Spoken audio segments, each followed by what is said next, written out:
Hello viewers, நான் உங்கள் திருநெல்வேலி அம்மா சமையல். இன்றைக்கி என்ன பார்க்க போகிறோன்னு பார்த்தீங்கன்னா, ஒரு நல்ல சாஃப்டான கீ மைசூர் பாக்கு ரெசிபி தான் பார்க்க போகிறோம். அதுக்கு முன்னால் ஒன்று சொல்லிக்கிற விரும்புகிறேன். இனி வரும் அடுத்த தலைமுறையினருக்காவது கலப்படம் இல்லாத உணவுப் பொருட்கள் கிடைக்க வேண்டும் என நான் இறைவனை பிரார்த்திக்கிறேன்.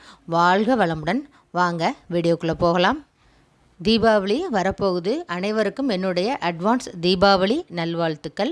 இதுக்கு தேவையான பொருட்கள் பார்த்திங்கன்னா, நான் கடலைப்பருப்பை மிக்சியில் நல்லா 2-3 தடவையாக நல்ல ஃபைன் பவுடராக திரித்து அதை ஒரு ஜல்லடையில் நல்லா சலித்து எடுத்துக்கிட்டேன். என்னென்னு கேட்டிங்கன்னா, அதில் கப்பி இருக்கும், அது சரியாக வராது நமக்கு ஸ்வீட் செய்யும் பொழுது.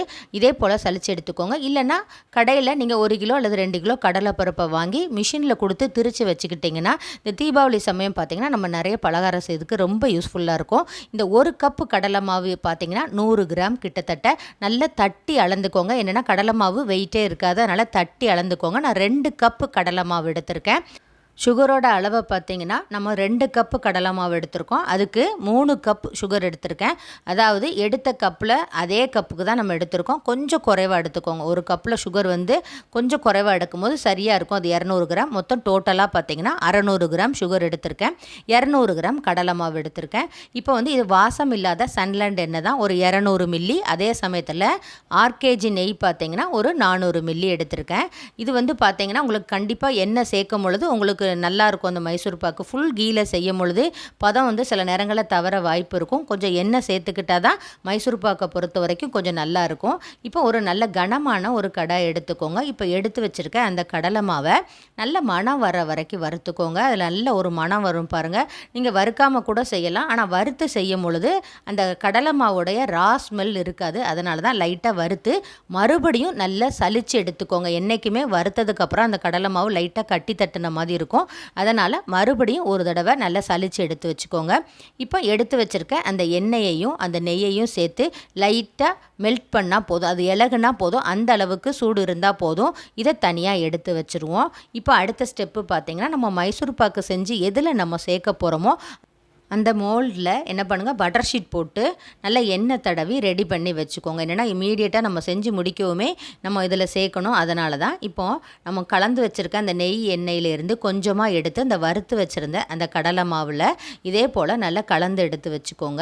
அடுத்தது பார்த்திங்கன்னா, அகலமான அடி கனமான கடாயாக இருக்கணும் உங்களுக்கு. இது ட்ரிப்ளை கடாய். இதில் பார்த்திங்கன்னா நம்ம எடுத்து வச்சுருக்க அந்த சுகரை சேர்த்துட்டு லோ ஃப்ளேமில் இருக்கட்டும் அடுப்பு இந்த நேரம். இப்போ எடுத்து வச்சுருக்க அதே கப்பில் 3/4 அளவு தண்ணி சேர்த்தா போதும். எந்த கப்பில் நம்ம கடலை மாவு வளர்ந்தோமோ அதே கப்பில் 3/4 அளவுக்கு தண்ணி சேர்த்து இதை நல்லா கைவிடாமல் கரைச்சி எடுத்துக்கோங்க. கண்டிப்பாக இந்த இடத்துல சுகர் அடியில் தங்கிருச்சுன்னா மொத்த ஸ்வீட்டே கெடுத்து விட்டுரும். அதனால் என்ன பண்ணுங்கள், நல்லா கைவிடாமல் கலந்து வச்சுக்கோங்க. இப்போ நீங்கள் நல்லா சுகர் கலந்ததுக்கப்புறம் ஹை ஹீட்டில் வச்சுக்கலாம். நல்ல ஒரு கொதிக்க ஆரம்பிக்கும் பாருங்கள். அந்த சுகர் நல்லா தண்ணியில் கலந்து கொதிக்க ஆரம்பித்த அடுத்த செகண்டு நீங்கள் லோ ஃப்ளேமுக்கு மாற்றிடுங்க. அப்போ தான் நம்ம பாகுபதம் செக் பண்ணும் போது சரியாக இருக்கும். இந்த ஒரு கம்பி பதம் சரியான அளவு. ஒருவேளை உங்களுக்கு இதுக்கு நீங்கள் ஒரு கம்பி பதத்துக்கும் குறைவாக இருந்தால் கூட பிரச்சனை இல்லை. ஒரு கம்பி பதத்துக்கும் அதிகமாக போயிடக்கூடாது. அந்த மைசூர் பாக்கு நொறுங்கிரும். அதனால் என்ன பண்ணுங்கள், முன்னக்கூட்டியே கூட நீங்கள் நம்ம கலந்து வச்சுருக்க அந்த கடலை மாவை அந்த சுகரோட சேர்த்து கலந்து கொடுத்துக்கோங்க. இப்போ பார்த்தீங்கன்னா, இப்போ ஒரு லோ ஃப்ளேம்லேயே இருக்கட்டும். நம்ம செஞ்சு முடிக்கிற வரைக்கும் ஒரு பிகினஸாக இருக்கிறவங்க கண்டிப்பாக என்ன பண்ணுங்கள், லோ ஃப்ளேம்லேயே வச்சு செய்யுங்க. அப்போ தான் உங்களுக்கு சூப்பராக வரும். ஒரு தடவை செஞ்சுட்டு வரலைன்னா விட்டுறாதீங்க. மறுபடியும் நீங்கள் செஞ்சு பாருங்கள். இப்போ பாருங்கள், இப்படி கொதிக்க ஆரம்பித்ததுக்கப்புறம் நம்ம நெய்யையும் எண்ணெயும் கலந்து வச்சுருக்கோம்ல, அதில் இருந்து கொஞ்சம் கொஞ்சமாக ஆட் பண்ணுங்கள். மொத்தமாக ஆட் பண்ணக்கூடாது. கொஞ்சம் கொஞ்சமாக அந்த நெய்யை ஃபுல்லாக இது அப்சர்வ் பண்ணிகிட்டே இருக்கும். அப்சர்வ் பண்ணதுக்கப்புறம் அடுத்த கரண்டி இப்படி சேர்த்துட்டே வாங்க. ஒவ்வொரு நேரமும் நம்ம என்ன பண்ணுங்கள், லோ ஃப்ளேமில் வச்சு செய்யும் பொழுது அந்த பதம் பக்குவமாக வரும் பாருங்கள். இப்போ நான் 2 கப்பு கடலை மாவு சொல்லியிருந்தேன்னா, நீங்கள் அதை டிவைட் பண்ணி 1 கப்பு கடலை மாவில் மைசூர் பாக்கு செஞ்சு பாருங்கள். வரலன்னு விட்டுறாதீங்க. மறுபடியும் செஞ்சு பாருங்கள். அப்போ தான் சூப்பராக வரும். நீங்கள் கீ யூஸ் பண்ணுறதுக்கு பதிலாக எண்ணெய் கூட வச்சு யூஸ் பண்ணி இதே சாஃப்ட் மைசூர் பாக்கு அழகாக செஞ்சு பார்க்கலாம். இப்போ பாருங்கள், நான் கொஞ்சம் கொஞ்சமாக அந்த நெய்யை சேர்த்து இப்படி கலந்து கொடுத்துக்கிட்டே இருக்கேன்.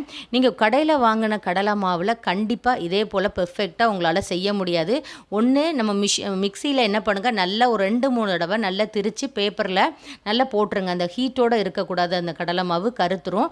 அதனால் 2-3 தடவை நல்லா திரித்து அதை என்ன பண்ணுங்கள், பேப்பரில் போட்டு கடைசியில் ஃபைனலாக நல்லா சல்லடை வச்சு நல்லா சலிச்சு எடுத்துக்கோங்க. இப்போ பாருங்கள், இப்படி பொங்கி வரும். இது பதம் நினச்சி ஏமாந்துடாதீங்க. நான் அதுக்கு காமிக்கிறேன். நீங்கள் என்ன பண்ணணும், இதிலேருந்து கொஞ்சமாக எடுத்து ஒரு பிளேட்டில் சேர்த்து பார்க்கும் பொழுது அது கையில் எடுக்கும் பொழுது கையில் ஒட்டாமல் உருண்டு வரணும். அப்போ தான் சரியான பதம். இப்போ காமிக்கிறேன் பாருங்கள், நல்லா இது செட் ஆகலை, இன்னும் உருளலை. அதனால் இந்த நேரத்தில் என்ன பண்ணுங்கள், நீங்கள் நிறைய பேர் இந்த இடத்துல தான் என்ன பண்ணிடுவீங்க, ஆஃப் பண்ணிவிட்டு மோல்டில் ஊற்றிடுவீங்க. அது என்ன ஆகும்னா சரியாக செட் ஆகாது. இப்போ காமிக்கிறேன் பாருங்கள், எந்த அளவுக்கு அது நல்லா பொரிஞ்சு வந்தால் தான் உங்களுக்கு அந்த மைசூர் பாக்கு சூப்பராக பதமாக கிடைக்கும். அதை நல்லா க்ளோஸ்அப் ஷாட்டில் காமிக்கிறேன் உங்களுக்கு. இதே போல் நல்லா பொங்கி மேலே வரும் பாருங்கள். நீங்கள் லோ ஃப்ளேமில் வைக்கும் பொழுது உங்களுக்கு ஈஸியாக இருக்கும். அந்த பதம் மாறாமல் நெக்ஸ்ட் ஸ்டேஜுக்கு போகாமல் உங்களுக்கு சூப்பராக வரும். இப்போ காமிக்கிறேன் தான், நல்ல கையில் ஒட்டாத அளவுக்கு நல்ல உருண்டு வருது பாருங்கள். இதுதான் பதம். இந்த ஸ்டேஜில் என்ன பண்ணுங்கள், நம்ம மீதி கொஞ்சமாக தான் இருக்கும். கடைசியில் ஃபைனலாக அந்த எண்ணெயை இதில் சேர்த்து ஊற்றிட்டு அடுப்பை ஆஃப் பண்ணிடுங்க. இப்போ என்ன பண்ணுங்கள், நல்லா பொறுமையாக நல்லா கலந்து கொடுங்க. என்னென்னா ஆஃப் பண்ணியாச்சு கேஸு. இப்போ அந்த சேர்த்த அந்த நெய் ஃபுல்லாகவே அதில் அப்சர்வ் ஆகணும். இப்போ கடாய் நல்ல சரியான ஹீட்டில் இருக்கும். அந்த ஹீட்லேயே பார்த்தீங்கன்னா நல்ல அதில் எண்ணெயை ஃபுல்லாக நல்லா உள்ளே இழுத்துட்டு அந்த மைசூர் பாக்கு நல்லா சாஃப்டாக வர்றதுக்கு இதுதான் முக்கியமான ஒரு ஸ்டெப்பு பாருங்கள். இதை மட்டும் நீங்கள் மறந்துடாதீங்க.